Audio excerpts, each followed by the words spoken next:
What is up, boys and girls, and welcome back to another episode of Laying the Points with Farley Bets. I told you we would have some fantastic guests on this podcast leading up into the NFL season, and we have yet another fantastic guest here on Laying the Points with Farley Bets. The past few weeks, you heard from Patrick Gates, you heard from Kate Constable, you heard from Jake Circus, and we're all talking NFL. We're talking a little Olympics. We talked a little WNBA with Kate Constable too, but mainly sticking to NFL previews as we prepare for the upcoming NFL season. My name is Chris R. Farley. At Farley Bets is where you can find me on Twitter. 5 years in the professional betting space on Twitter, writing for all kinds of sites on all kinds of shows the past few years. Of course, that 2021 Circa win, 5th place, kind of catapulted me a little bit. And we've been taking advantage of it since. This podcast, Laying the Points with Farley Bets, has been running for 3 seasons. And I appreciate all my loyal followers and listeners. Please tell your friends about it. And please subscribe. Give us a rating. Give us those 5 stars for Laying the Points with Farley Bets so we can keep on elevating for you and giving out free picks and great sports betting information. Today, we have a fantasy football guru on the show. She also bets. She's a savage in every way, but she's a fantasy football guru mainly. I would like to welcome, you can follow her at Queen Roxanne on Twitter. She is the queen. That's how we're going to refer to her on today's show. Queen Roxanne. She's a writer for Club Fantasy FFL, a football, basketball, and hockey bets for the sports affiliation. And like I said, she comes to you with a wealth of fantasy football knowledge, which we don't have a lot on this podcast, mainly just sports betting, which we're also going to get into that a little bit too for the NFL season. But I would just like to welcome everybody, Queen Roxanne. How's it going, Queen? Nice first time on Laying the Points. Thank you for having me. Yes, it's going good. Thank you finally for having me on. We finally got this done. It took a lot of conflicts. Yeah. Last week, for some reason, the internet connection would not agree with us. I don't know what was going on. Probably my end. As I'm surrounded by water out here. It's a little bit of a weird situation I'm in. But Roxanne, tell me a little bit about yourself. Like, how did you get into the betting and fantasy football space? Where did it all start? What is your origin story, so to speak? I started fantasy football for me. I worked with more men than I did women years ago, probably 2010 to 2015. And the worst men. Every Sunday morning or Monday morning, everybody'd come in and we'd all talk about sports. And the year the Ravens beat us in overtime in the AFC game, or to go to the AFC game? No, it was the AFC game. We were so devastated that next Monday going in. It was horrible. And one of the guys was like, "Hey, do you want to play fantasy football with us next year?" I'm like, "What's that?" And he told me about it. And I'm like, "Oh, hell yeah." And I played with them. It was all guys. I was the only girl. I got second place my first year. And none of them liked me after that because they didn't like somebody that maybe did some research and and the way their rosters were structured, it was kind of easier to have good players and stuff. So that's how I got into fantasy. My first pick ever in fantasy football was Tom Brady. And that's why, obviously, I love him so much. And obviously. Pretty good pick. Pretty solid, yeah. I would say. Was it a first round? You picked quarterback in the first round? Yeah. Because it was a super flex. And I didn't know. I just wanted Tom Brady. And it was either running back, Adrian Peterson, I'm pretty sure was probably the number 1 pick that year with Tom Brady, as a running back. And I didn't take him that year. The next year I did, and that's when he got suspended for the beginning of the year. Yeah, of course. And I strayed away from Tom Brady. Tom had that next year too, though. He came out with a vengeance. Right. And I didn't have him in that league, and I was very sad. So that's how I got into fantasy football. And I actually still play with those guys. Our draft is August 24th. The guy that actually got me into fantasy football, he died last year, in October, November. And his son messaged me and was like, "Hey, my dad would want you to take over his team in fantasy. You want to run it?" And of course I said yes. So I ran it. I think I got second or third place. I couldn't win because I picked stupid quarterbacks for playoffs. They play through the playoffs and Super Bowl. So it doesn't end at week 16, 17 normal weeks. Where you live and you learn and you keep on climbing the ranks. Now, let me ask you this. Do you enter any big contests during the season? I know obviously every week there's daily fantasy. You have season-long fantasy, so you can join your own league. But are there, in this betting world of budding contests everywhere, right? You got things like Best Ball on DraftKings. Are you entering any big contests as well? Nothing big. I'll play the 5, 10, even $25 ones, and not a lot. Like, there's these people that enter 150 max. Mm-hmm. I'm not doing it. I'd rather save my money for weekly bets. That's just me. But I like to put in numerous cheap ones. Yes. Yes. No big ones. My biggest bet this season, or anything to do with fantasy or anything, I have a Circa draft August 22nd in Vegas. And that's a big one. That's $350 entry fee. Okay. Well, so you're going to Vegas for that. Oh, yeah. Circa.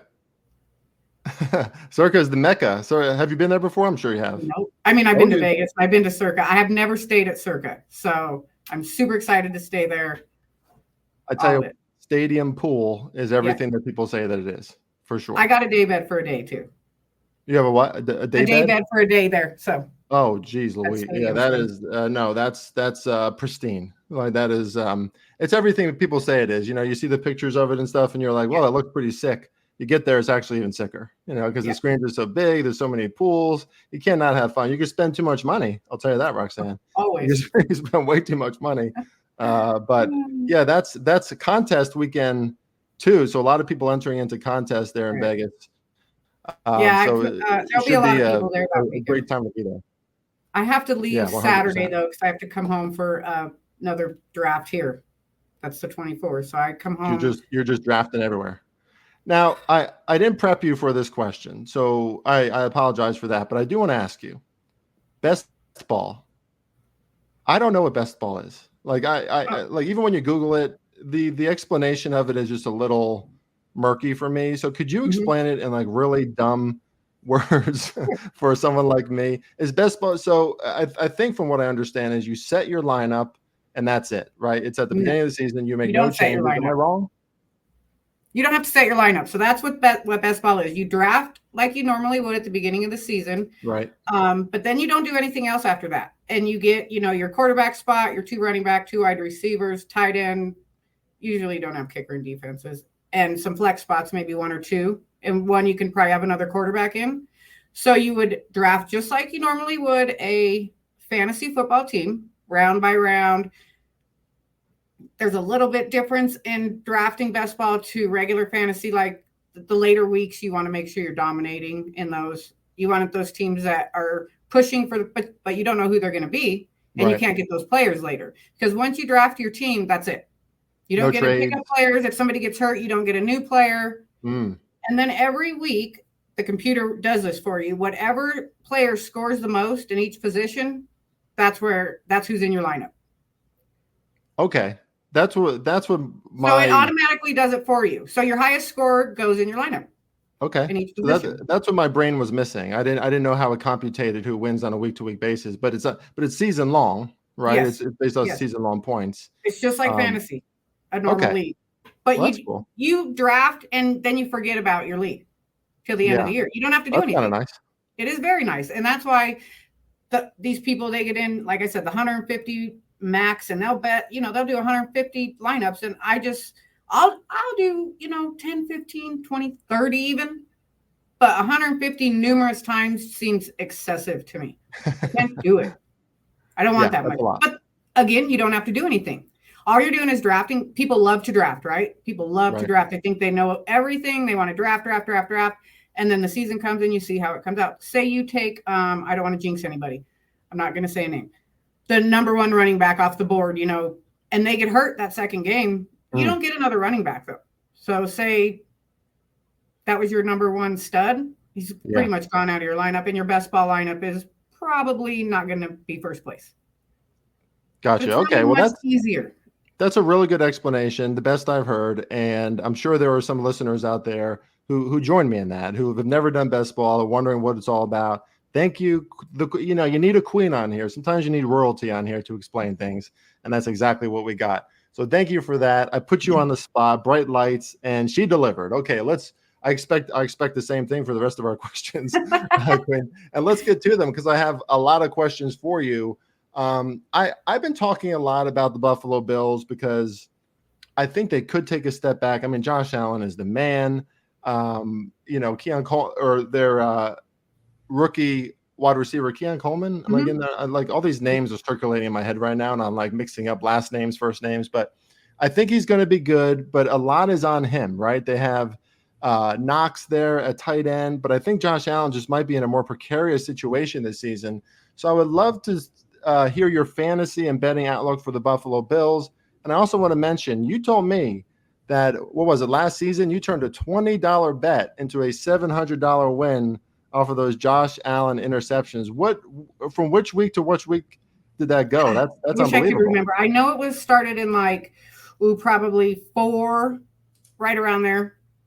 And it went, I think it went 8 games, but I did 7. I stopped.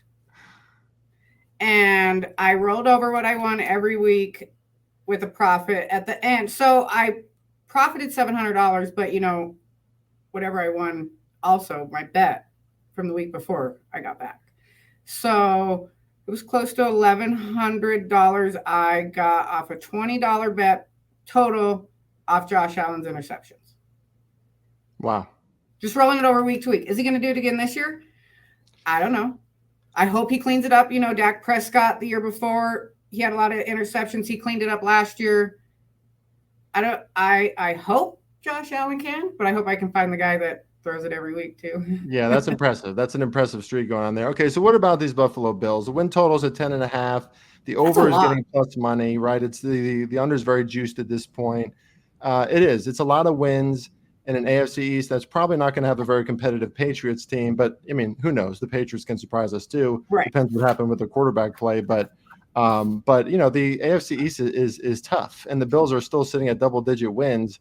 What do you project for their season? Certainly a lot of talent, a lot of the continuity there still. And do you have any fantasy outlooks for what we should expect from Josh Allen and his supporting cast members?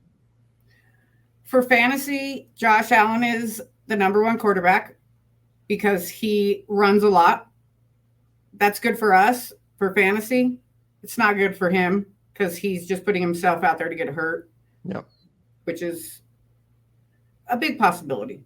I always worry about that. But his rushing upside is the reason he is the number 1 quarterback being taken for fantasy right now. The interceptions, though, are a problem. I thought I had it written down, but I don't. How many he total had last year? There was games he had 2 and 3. Yeah, considerable. So for fantasy, and if you lose points for every interception, you kind of are leery on taking Josh Allen, but somehow he's still number 1 because people think his rushing yards are going to make up for the interceptions thrown. Personally, I think he's going to be running less. I think they're going to tell him to chill out, and they're going to go to Cook. His yards are 925.5 for the year. I wish I would have looked what they were last year because I wrote everybody else's down.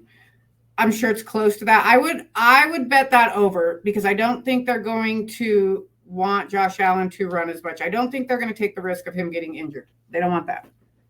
His receivers, that's a not a great situation. Coleman, they're banking a lot on him. Shakir, he's good. Samuel from the Washington team. The Washington football team / Commanders, worst name ever. But yeah, go ahead. I think Allen can turn him into a great receiver. Him and Coleman could be 1 and 2 possibly. That's where I'm going. I took a lot of Samuel in drafts. He's definitely going to have an uptick in opportunity, right? I mean, especially from Washington where he came from. Right. Speedy little guy. I think he's really good. Like I said, I've watched a lot of him in probably the last 3 months, few years, and I think him and Josh Allen, if they can get some good chemistry going, that could be his guy, his number 1 guy this year. Because he's more, he's got the veteran. I've been on the field. Coleman could get a little shaky, maybe. You just don't know yet what's going to happen with him on an NFL field. Samuel's been on the field. So then you have Kincaid and Knox. Knox obviously is the veteran. Kincaid was amazing last year. No more Gabe Davis either, right? Which is, Curtis Samuel, like someone has to make up for those deep threats a little bit, right? I mean, he wasn't always great, but he did provide that deep threat. He can get downfield. If he wasn't such a whatever, problem, we'll just call him, I think he would have stayed and it could have been really good. So somebody, like you said, has to step in there. Samuel or Coleman, I'm going with one of those two, are going to become like, oh, wow, I should have drafted those people instead of. Am I crazy for wanting to target Knox because what is it, Dalton Knox? Dawson? Well, for some reason I want to say Dawson Knox. Yeah. Is it crazy to target him too? Because such a big target, right? Like Stephon Diggs was at least a red zone target too, right? Not the biggest wide receiver, but he was physical. He could get open. If Keon Coleman isn't that guy, and he should be that guy, but this is the NFL, right? Like we can't expect these wide receivers necessarily to take off right away. Right. I think Knox could be a pretty consistent option. Already was somebody who he's been looking to, but a lot of 2 tight end sets. He's probably going to be in there in a lot of goal line situations. I kind of like Dawson Knox to step up in those situations. If you're taking him, Dalton Kincaid, right? The 2 Ds is what it is. Yeah. Right. Yeah. The names, all these names, Roxanne. Every year in my podcast, I do this. My listeners are like, "Does this guy know the NFL?" Yeah, I know the NFL, but I have about 1,000 names circulating through my head leading into the season. Go ahead. Right. It's hard sometimes. I get flustered too with them. Like, oh shit, that's not who I meant. I'll take Knox in later rounds, but I'm not targeting Knox over Kincaid. I'm going to have Kincaid. And if Knox is available 6, 7, 8 rounds later because people don't want him for whatever reason, they think he's not going to get anything, I'm definitely taking him. I like doing that with tight ends, the Isaiah Likely and Mark Andrews. If you can get both of them like in a best ball draft, that's where you would really target 2 tight ends like that. Because if Mark Andrews goes down, well, look, you got his backup. And Isaiah Likely did great last year. Yeah. That gray guy in Kansas City behind Kelsey, if you have 1 or 2 picks there at the end of your draft and you're like, well, shit, somebody could get hurt, I'm going to take him. If you have a deep enough draft and you don't need maybe your third backup to your running back. I don't know. I like it. Okay, well, let's move on to your Denver Broncos. You said us before. You were referring to the Denver Broncos, I imagine, in their playoff situations. And I happen to think that these Denver Broncos, they're at 5.5 right now, right? They're towards the bottom. I mean, they're right there with the Patriots and the Panthers, the lowest win totals in the NFL. Yeah, I mean that's embarrassing, but at the same time, I think markets might be undervaluing them a little bit. And I'll just briefly say this, general statement is that Sean Payton writes, second year, he thinks he has his guy in Bo Nix, and Bo Nix is a seasoned starter, 5 seasons maybe. Mm-hmm. He started many seasons there at Oregon, and he's coming in as a seasoned quarterback, a dependable guy who knows how to throw the football. Cortland Sutton, last time I checked, is still a beast. They brought in some guys who I think could be really good too. Josh Reynolds, right? Like he's a workhorse for them. I think their running back committee could have a better year or two, kind of up and down last year. But again, it was an offense in flux. So I think these Broncos have a shot to at least surprise some people, surprise some teams this season. Am I just absolutely crazy, Queen Roxanne? Or do you think now, because I know you probably have a little bit of bias, but at the same time, you're very hard on your Broncos. So you're not going to just like them for no reason, right? So where do you stand with your Broncos betting outlook into the season? Well, I'm going to pound the plus 110 over 5.5. Pounding it. Love it. Like you said, that's the bottom of the barrel there. If they name Bo Nix as our starter, this is, like you said, this is Peyton's guy.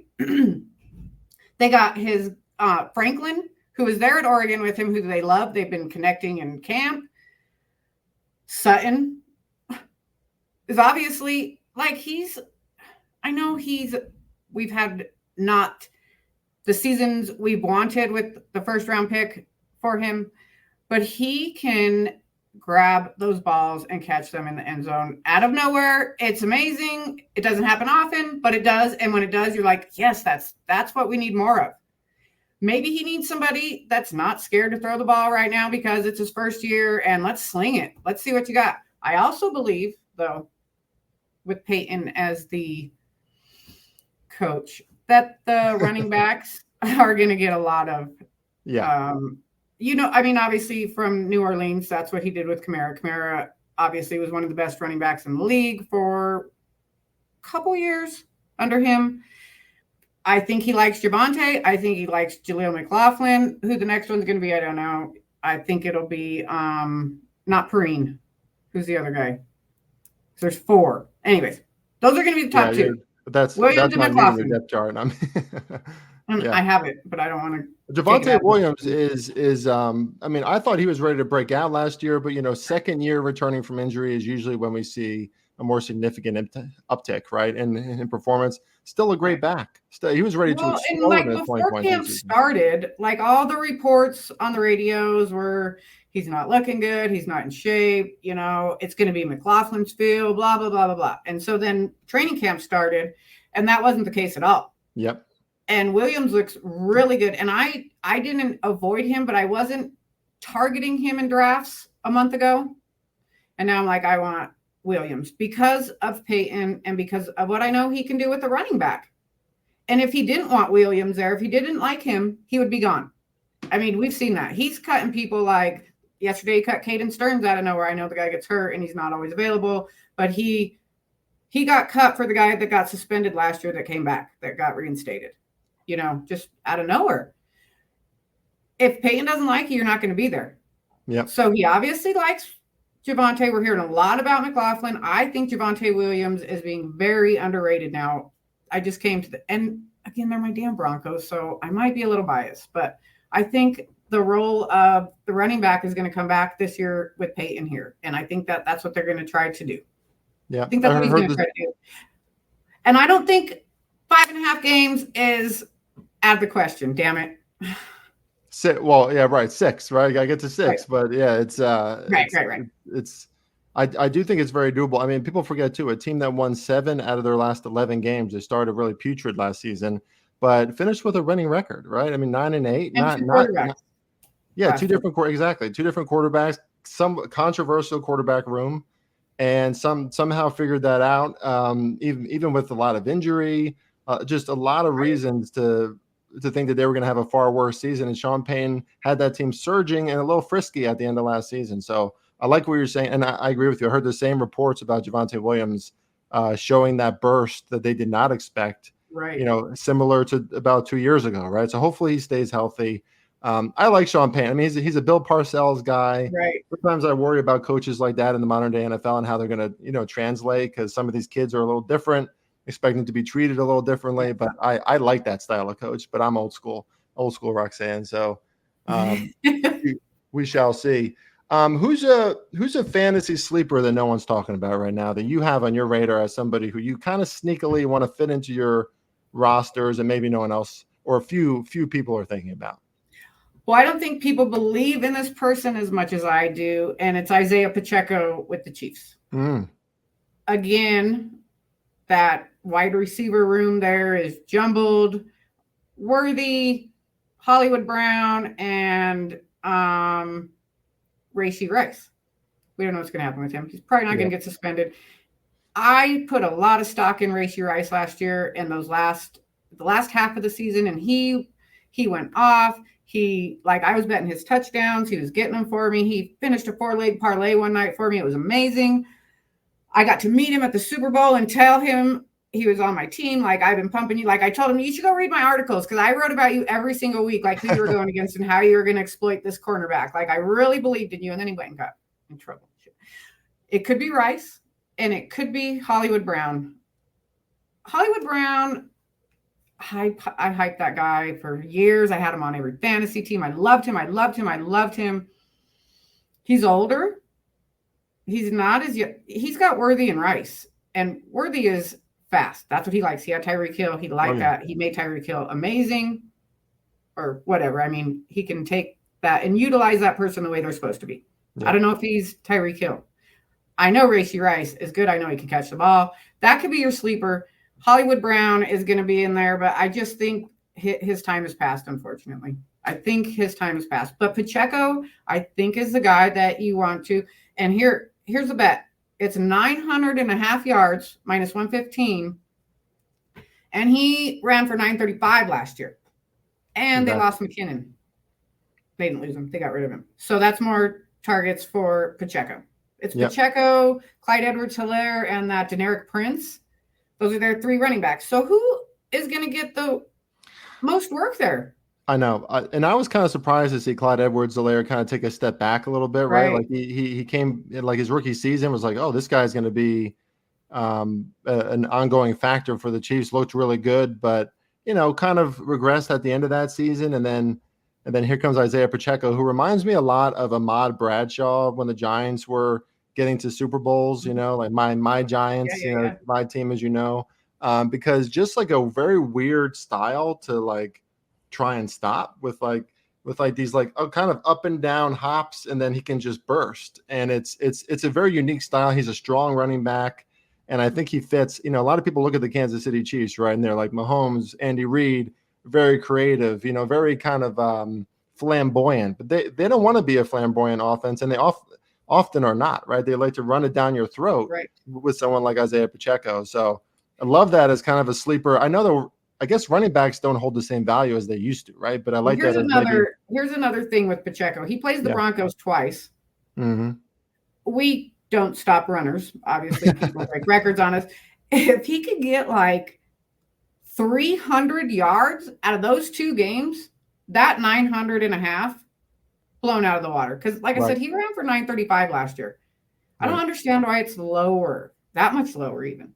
That's a weird number to me right there. I feel like maybe part of it is because, I think part of it is because odds makers expecting an uptick in their passing game. Maybe a little less reliance on their running game, but I agree with you. I think the passing game, just like anything, opens up the running game a little bit too, right? So, I'm not going to favor. Andy Reid is the smartest coach, and he knows exactly what to do. And if everybody's questioning what they're going to do this year, go back to basics. They're going to run the ball, right? If he can't get to Kelsey, if he can't get to these 3 receivers, because there's nobody's established there with him, Yep. It's still a top 3 offensive line that can keep on running that ball. And I think it's going to be even more effective with the better passing game. Pacheco's one of the best bets out there at 900.5 yards, minus 115. I think that's great. Love that. Okay, let's get to your take on a few hyped up teams. I'm going to skip over the NFC East just for time. We're going to ask Roxanne about the NFC East, but that's probably a little bit more for Chris anyway, right? Giants, Eagles, Cowboys. I love to talk about the NFC East, but let's talk about these hyped up teams instead. Texans, Jets, and Bears. You take all 3 of them, any one of them that you want, but are you buying the hype on any of these teams, and why or why not? No, I'm not buying the hype on any of them. I want one of them to surprise me. The Texans, they surprised us last year, right? So if they do good this year, that's not surprising. They are young. They, I'm sure, had tons of fun last year thinking, we got a rookie quarterback. We don't know what's going to happen. They made it to the playoffs. That was fun, and they all got a taste of it. And everybody's so quiet. Nobody's talking about the Texans. The Texans are not being talked about. I'm telling you, you go look on things. They're very and sometimes it's better to be that team because then you're going to come out and surprise people. That would be the one that I would want my bets on. Would be the Texans. They have a good solid group, and Stroud I think can lead a team. Look what he did last year. Like, that's amazing, right? Like, you don't see that often. And here in Denver, we're like, God, I hope that happens. Let's not. It's not. That's very rare for that to happen. Very rare for a rookie quarterback, yeah. That would be my best bet. The Bears, Williams, Odunze, I think they're hyping them up way too much. They're setting them up for failure. It's a new team. They're rebuilding. You don't win when you're rebuilding. You rebuild this year and you win next year. Right? And the year's coming.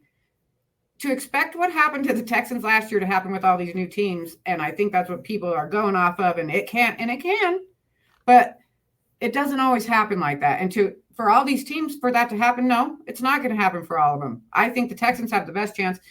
Of course, you have your Jets there, and I was 100% in on Aaron Rodgers last year. Can he stay healthy? Maybe. Is he as good as he used to be? I don't think so. I've never been an Aaron Rodgers fan. He's not my guy. I think he's arrogant. In fact, I used to stay away from him until last year in fantasy football, and he taught me why. until he got injured in week 1. Yeah. Oh my God, it was so horrible. Yeah. But if that team can come together with that defense, Yeah. oh boy, watch out. He Yeah. might be pissed, and if they do, and if they can, but what we've seen in training camp, they're not getting along well. He's not being nice. He's the normal Aaron Rodgers that he is, and maybe that works for some people, maybe it doesn't. But I don't think the arrogant, pushy, rude, yelling at your teammates in front of everybody is the way to go ever. I think that's embarrassing for the other person. I think if you have a problem, let's talk about it later and see how it translates on the field tomorrow's practice. I think he's kind of rude. That's all. And people might screw him. I don't want to do good. Or they could be like, hey, we can make it to pretty far with this guy. Let's do what he says. You have to go one way or the other. And if everybody can get on board with him, sure, they could be good. Breece Hall, I was looking at his yards also.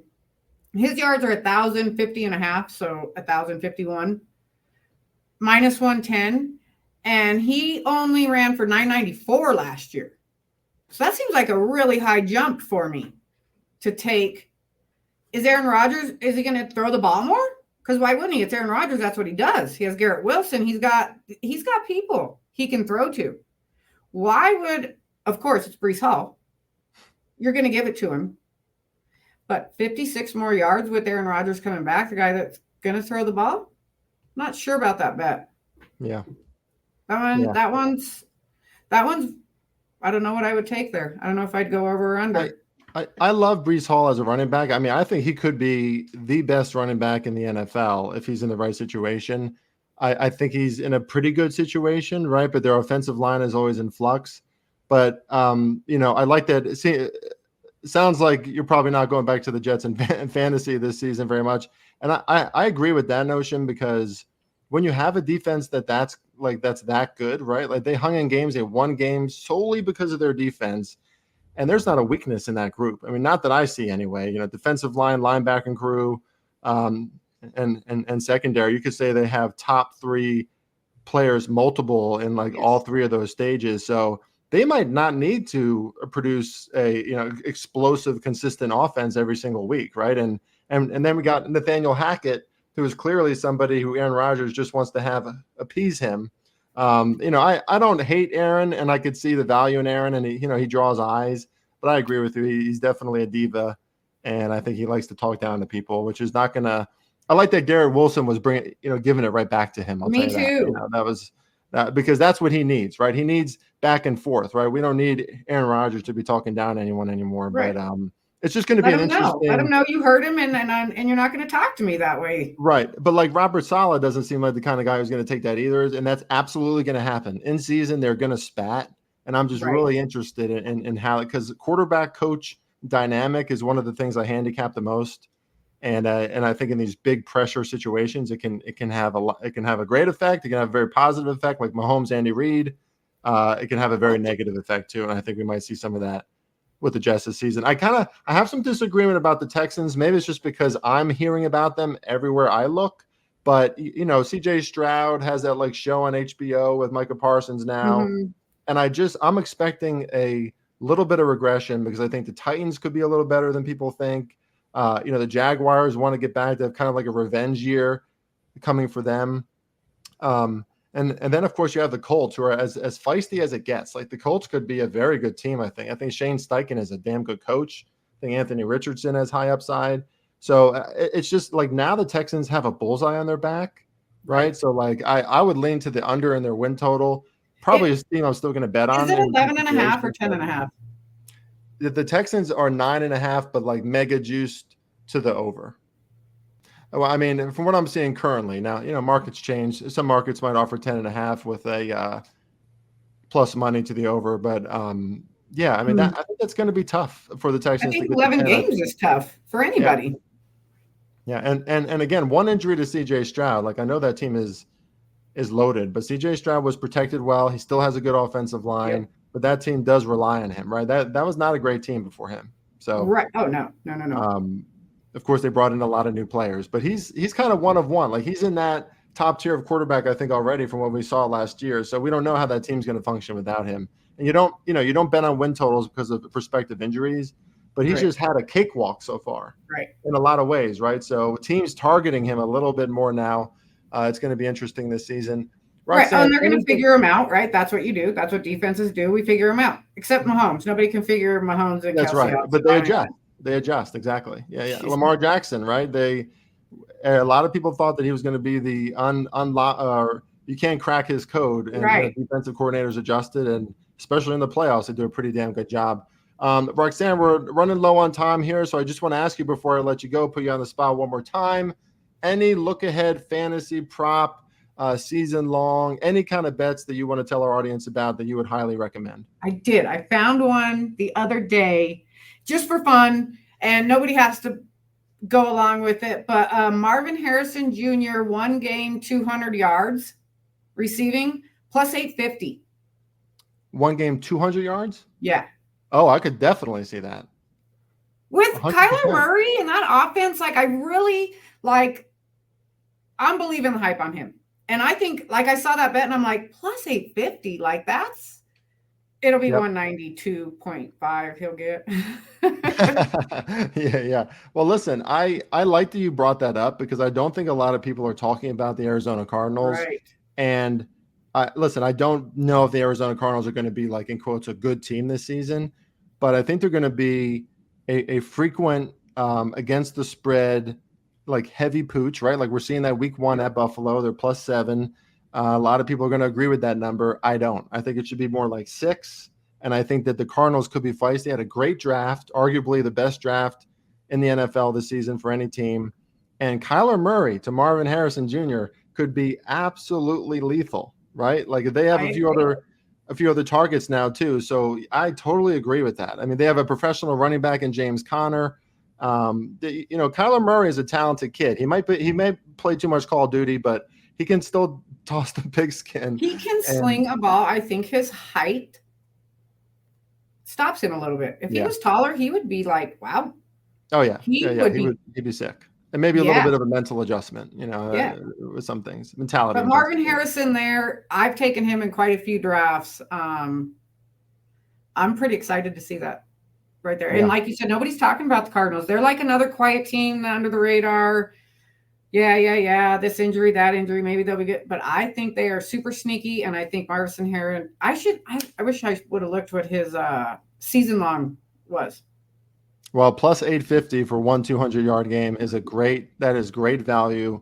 And, he's going to face a few cupcake defenses. And Seattle is starting to really regress defensively as far as that goes in their own division. So there could definitely be some opportunities there. I love it, Roxanne. Free bet from Queen Roxanne on Marvin Harrison Jr.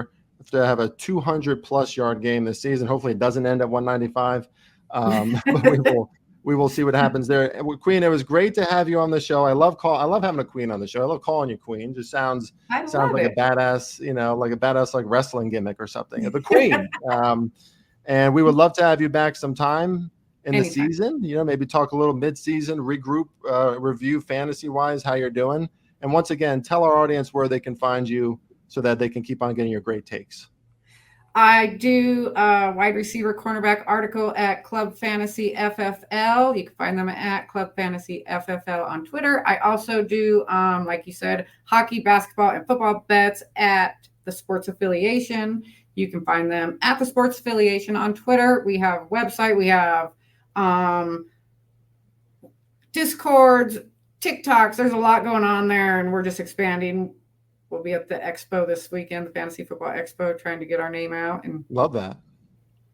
Cool. Well, F Queen Roxanne on Twitter. Follow her immediately. She deserves a lot more followers, and track her throughout the season because you're going to be able to get probably Josh Allen interception spikes, these big value plays. Love it, Roxanne. I'm a fan. You have great content, from across the board, really, right? From your betting to the things that you are all about, the things that you value in life. And, I didn't give you a spot, so why don't you end this podcast for us just saying a little bit briefly about responsible gaming, because I don't think it's talked about enough. Oh, yeah. We didn't talk about that. We didn't talk about that. You guys need to be responsible. All the cappers on Twitter, everybody's following them. They got green slips, all this. They give you no write-ups. They don't tell you why they're taking these bets, and they put them out after they win. right? Always. Well, that does me no good. First of all, know who you're tailing. Make sure they have write-ups. You're really good about your write-ups. Like I told you, I really appreciate all your write-ups. You put a lot of research in. Find those people that are doing the research. That if somebody's telling you they're winning all the time, they're not. First of all, you don't want to follow them. Find people that are honest. You put your units, you put everything up, very transparent for everybody, and I love that.